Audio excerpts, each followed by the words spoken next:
All right, hi. I'm going to show you some of the basics on the alto sax. We're going to put it together and then we're going to produce some sound. So let's get started. We got our case right here for the alto sax. We got the logo on top. That's how we know that it's right side up and things aren't going to fall over if we open it up. So let's undo our straps. And this is what our sax looks like. This is what the alto sax looks like. So there are a few things we need to think about when we're putting together our alto sax. The first part of it is this little thing right here. This is our reed. This is what basically produces our sound. Because when it's attached to the sax, we breathe inward, and the air that's in our body comes up through our throat and out our mouth, and the air goes onto the reed and it vibrates it against the sax, and that's how our sound is produced. But in order for that to work, we need to get it wet. That way we have a rich and vibrant sound when we're playing the sax. Yeah, 30 seconds to a minute is ideal, but for the sake of this video, we're going to do it a little bit quicker. And when it's nice and wet and ready to go, we can move on to the next step.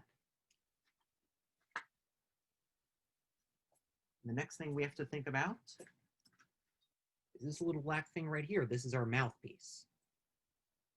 And we're going to be putting our reed on the mouthpiece like this. So this is kind of how it should look. The top of the reed should line up with the top of the mouthpiece. The sides of the reed should line up with the sides of the mouthpiece as well. So it should look just like that. But we need something to hold together, because if we just play it like this, it falls over. So we need something to keep it together. And that something is going to be this little shiny thing right here. This is our ligature.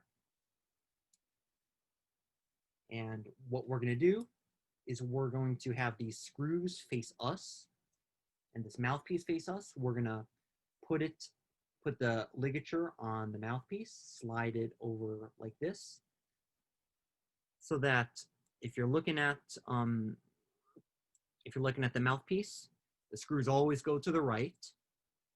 Then you take the reed and you gently slide it underneath the ligature, gently, because it's delicate, especially if you have a yellowish cane reed. The top of the reed should line up with the top of the mouthpiece. So it should look like this. We want to tighten our screws a bit so that we get some resistance. Not too much though. We don't want the screws to break. We don't want to restrict our sound. So just until we get some resistance by screwing these screws. And that's how we know that we're able to move on to the next step, which is working with the neck of the saxophone. And this is the next bit of the sax that our air is going to travel through after it vibrates the reed and goes through the mouthpiece. So we're going to twist and turn inwards this mouthpiece onto this cork part of the neck right here. Not too far in, just enough so that it's nice and secure.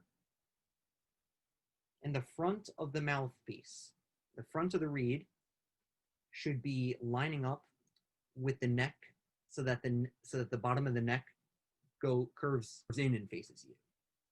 So this is what it should look like. And if it looks like this, that is the correct way to put the mouthpiece onto the neck. And now we get to work with the main part of the saxophone, the body. And this is what has all these keys, these little pads and keys that we're going to use to play different notes.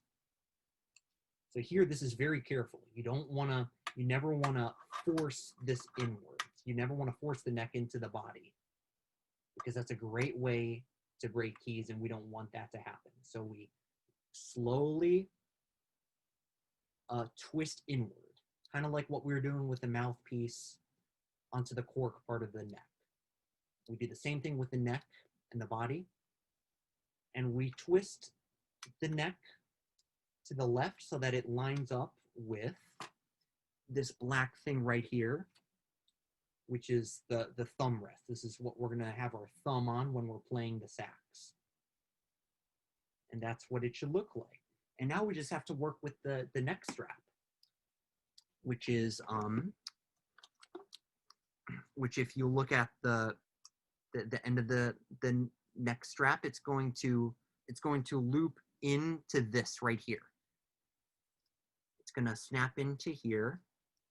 You want to carefully, just so that this snaps into the loop over here. And the beauty of this neck strap is that we don't have to worry about holding this heavy instrument. It's the alto sax. It may be one of the smaller saxophones out of the four, but it's still kind of heavy. So this neck strap is helping us in that sense. You want to tighten it so that not so much that you can't really move the sax at all, but just enough so that you can really use your hands to move the sax inward and outward, just like this, without much effort.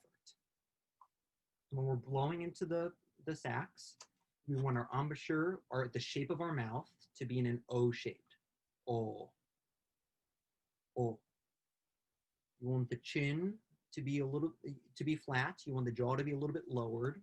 And the last thing I want to stress is that when we're getting ready to blow a note, we breathe in through our mouth, not moving our shoulders, not puffing out our chest. We're expanding in the lower part of our stomach, the belly area. That's what's going to give us more air to work with. That's because otherwise we're going to run out of air quickly.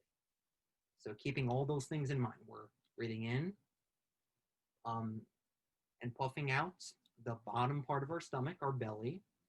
We have the O shape. We go like this. Put it in.